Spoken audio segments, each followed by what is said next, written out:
Hello all, I am Harshita Sharma from Aztec Group of Education. Today, we are discussing about career opportunities which are offered in the field of import-export management. इस video में हम ये समझेंगे कि इस course का क्या scope है, इस कोर्स को करने के लिए एलिजिबिलिटी क्राइटेरिया क्या है, कौन से टॉप कॉलेजेस हैं जो ये कोर्स ऑफर करते हैं, अगर हम इस कोर्स को चूज़ करते हैं तो क्या सिलेबस रहता है या किन सब्जेक्ट्स की हम डिटेल स्टडी करते हैं। फर्स्ट ऑफ ऑल अपन समझेंगे कि इंटरनेशनल ट्रेड होता क्या है। जब दो कंट्रीज़ के बीच गुड्स का सेल या परचेज होता है तो इस ट्रांजैक्शन को इंटरनेशनल ट्रेड कहा जाता है। Today we can not imagine our world without import and export. लेकिन क्वेश्चन अराइज ये होता है कि इंटरनेशनल ट्रेड की ज़रूरत ही क्यों है। So the answer is very simple. Her nation के पास में सारे रिसोर्सेज हों ये ज़रूरी नहीं है। For that they have to depend on some other nation. That is where international trade comes in the scene. This industry is very huge industry. आने वाले टाइम में import और export का स्कोप बहुत बढ़ने वाला है. In fact, our government is also encouraging import and export. Mostly export both contributes in our overall GDP of our country. In the previous slide, we already understand what is international trade. In this slide, we'll understand what type of tasks are included in import and export management. तो उसमें सबसे first आता है identifying potential market.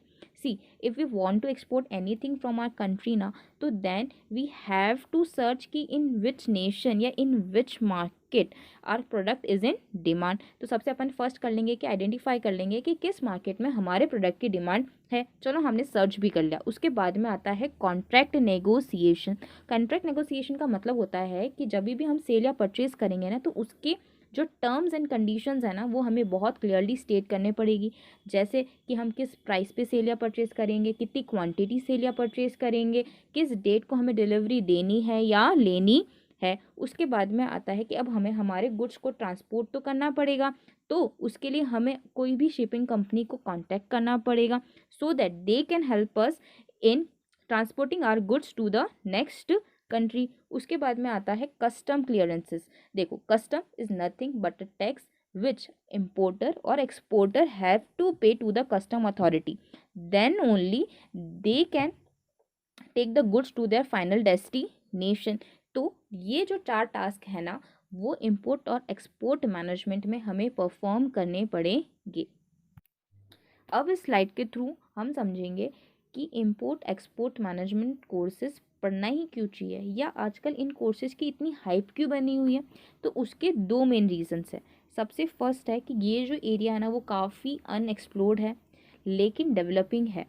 इसके अंदर काफ़ी scopes हैं और आने वाले टाइम में इसके का स्कोप्स काफ़ी बढ़ने वाले हैं.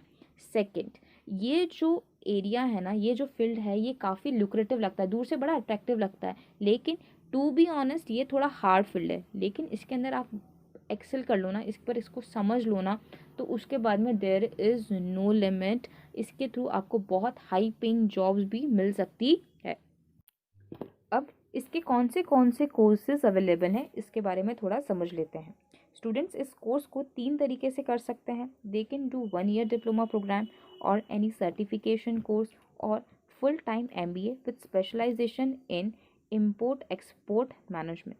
जनरली आजकल MBA logistics and supply chain में बहुत किया जा रहा